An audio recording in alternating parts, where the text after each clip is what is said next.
विधान परिषद निवडणुकीसाठी शिंदेंच्या सेनेकडनं राजन साळवी इच्छुक आहेत।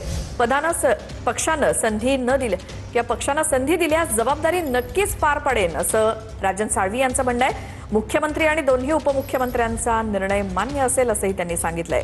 कोकणातील राजकारणाचा 40 वर्षांचा मला अनुभव असल्याचं राजन साळवी म्हणतात। या मतदारसंघावरनं सध्या महायुतीमध्ये काही मतभेद होण्याची शक्यता आहे, कारण तिकडून अनिकेत तटकरे सुद्धा माझ्या माहितीप्रमाणे मतभेद हा विषय आमच्याकडे नसतोच। एकदा आमच्या नेत्यांनी आदेश दिला की आदेशाचं पालन करणे आमचं आद्य कर्तव्य राहतं।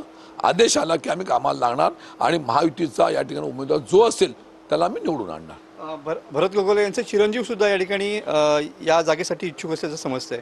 भरत गोगावले माझे मित्र आहेत, ते आता रायगड जिल्ह्याचे नेते आहेत, त्याच्या पलीकडे ते राज्याचे नेते आहेत।